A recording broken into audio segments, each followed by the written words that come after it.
सभी भक्त आत्माओं से प्रार्थना है RS10 चैनल को सब्सक्राइब करें, बेल आइकन को प्रेस कर ऑल नोटिफिकेशन ऑन कर ले ताकि वीडियो मिल सके आपको सबसे पहले। सत साहेब आप देख लेना, ये ज्ञान पूरा विश्व में जाएगा। और जो हाहाकार मची हुई है, अब किसी क्षेत्र में देख लो, रक्षक भक्षक हो चुके हैं। ये सचिथि जो वर्तमान में अब मानव की हो चुकी है, ये बहुत क्रिटिकल स्टेज आ गई है। किसी ने देख ले, 2 नंबर के काम करते समय कति आगा पीछा नहीं देखता मानव। मिलावट करने की दाव लगता है, मिलावट कर लेता है। चोरी का दाव लगता है, चोरी कर लेता है। रिश्वत का दाव लगता है, रिश्वत ले लेता है। एक माया ही आधार बन गई है। किसी क्षेत्र में देख लो, रक्षक भक्षक हो चुके हैं। ये स्थिति जो वर्तमान में अब मानव की हो चुकी है, ये बहुत क्रिटिकल स्टेज आ गई है। इज्जत रही नहीं, बड़े छोटे की शर्म रही नहीं। और माया के लिए आप देखते हो इतनी इतनी घटनाएं सुनते हैं। जब मंत्री, मुख्यमंत्री, प्रधानमंत्रियों को भी और जजों को भी ये कहा जा रहा है कि इनमें भी कुछ व्यक्ति घने भ्रष्ट हो चुके हैं, फिर आम जीव कैसे जीवेगा? उसको क्या आधार रह गया फिर जीने का?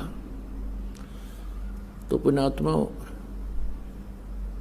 इस काल भगवान का तरीका है दूसरा, ऐसे दुष्ट लोगों को सेट करने का। इस काल का तरीका है जैसे परशुराम जी को भेज दिया, उसमें यही स्थिति आ गई थी जो वर्तमान में इन राजनेताओं की आ चुकी है। तो उस समय उन्होंने क्या किया कि वो सब दुष्ट हो गए थे, अक्षत्रिय लोग। विष्णु लोक से एक पुण्यात्मा भेजी गए थे और परशुराम जी ने सभी अक्षत्रियों को उनको काटा था, फरसे से मूछ दिया था, कती काट दिया था।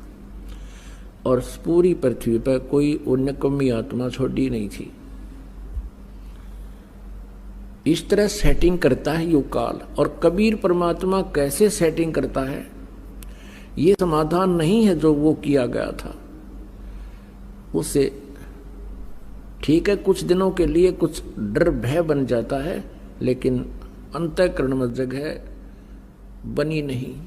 परमात्मा कबीर जी का जो तरीका है, वो ज्ञान के आधार से मानव को सच्चाई से परिचित करा करके, अध्यात्म ज्ञान से परिचित करा के इसका उत्थान करता है। बुरे से बुरा, डाकू से डाकू व्यक्ति भी इस ज्ञान को समझकर तुरंत बुराई त्याग देता है। तो एक बार अब फिर विश्व में ये ज्ञान पूरे विश्व में जाएगा। परमात्मा कबीर जी ने 600 वर्ष पहले अपनी वाणी में लिख रखा है कि धर्मदास, एक समय आएगा कलयुग में, पूरे विश्व में मेरी ही पूजा होया करेगी। जो भक्ति करेगा वो तो करेगा मेरी ही, ना करेगा वो अलग बात होगी। और परमात्मा के चाहने वाली पुण्यात्माओं का किसी भी धर्म मजहब में कमी नहीं है, लेकिन उनको रास्ता ठीक ना मिलने से वो अपने अपने उस लोक वेद अक्षेत्रीय ज्ञान के आधार से फिर भी वो कोई ना कोई प्रयत्न परमात्मा के लिए कर ही रहे हैं। तो अब एक बार फिर पुनः ऐसी स्थिति आएगी जैसे सतयुग में थी। इन कुछ पंथ ऐसे हैं जैसे राधा स्वामी पंथ, धन धन सतगुरु पंथ, इन जब बैठा दिया, निरंकारी पंथ, और ये दूसरे जो हैं बाल योगेश्वर अंसा देश वाले पंथ, इन्होंने ऐसा जुल्म कर दिया, ऐसा लोक वेद बनवा दिया इन काल के दूतों के माध्यम से। ना तो ये ज्योति लगाने देते घी की, कहते हमने ज्योत नहीं लगानी, हमने तो अंदर ज्योत बालनी है, अंदर ज्योत देखनी है। अंदर ज्योत वो काल है, उसका के देखोगे अंदर की ज्योत का।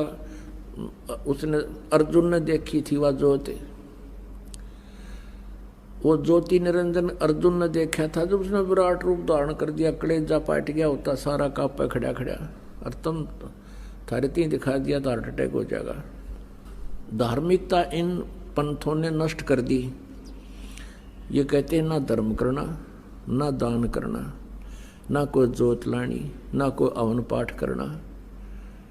बस के करना, समाधि लाना 2.5 घंटे सुबह 2.5 घंटे शाम, और ये 5 नाम जाप करना, निरंकार ओंकार ज्योत निरंजन सोहम और सतनाम, अकाल मूर्त शब्द स्वरूपी राम और सतपुरख। ये बकवाद गढ़ रखी सारी, ये यूजलेस नाम है, इनका कोई मंत्र कहीं अस्तित्व नहीं है। वो परमात्मा के पाने के मंत्र भी ठीक नहीं इनके। पहले हम विशेषकर हिंदू समाज में प्रत्येक के घर में जोत जला करती घी की। अब ये करोड़ों की संख्या में राधा स्वामी धन धन सतगुरु पंथ वाले हैं, और कोई भी जोत तक नहीं लाता, बंद करवा दी। काल न तक कर्म फुड़वाने हैं इनके सबके।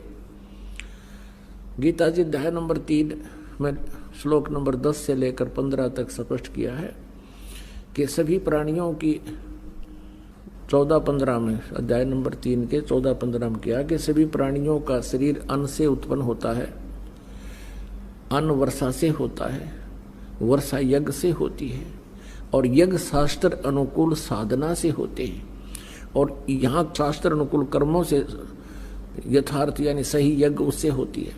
और यज्ञ उत्पन्न हुए काल से, ब्रह्म से, क्योंकि ब्रह्म काल के लोक में आए तो हमने कर्म करने पड़े, और कर्म का ही फल मिल रहा है। यहाँ पर सतलोक के अंदर कर्म नहीं थे, वह निष्कर्म जो है मुक्ति हमें प्राप्त थी, बिना काम किए मिल रहा था, लेकिन वो सुख हमसे उठा नहीं, और हम यहाँ काल के जाल में आकर अब डले ढो रहे हैं। सारा जीवन बीत जाता है इस व्यक्ति का पेट के लिए, कठिन से कठिन प्रयत्न करता है, दिन रात नहीं पड़ता, दिन में धंधा करता है, रात में उसी की चिंतन करता रहता है, और वो भी पूरा नहीं होता है। तो परमात्मा काल के यहाँ आए तो कर्म लगे, ब्रह्म न कर्म लगाए, और ब्रह्म की उत्पत्ति हुई परम अक्षर ब्रह्म से, सच्चिदानंद घन ब्रह्म से, उस सर्वगतम ब्रह्म से, सर्वव्यापक ब्रह्म।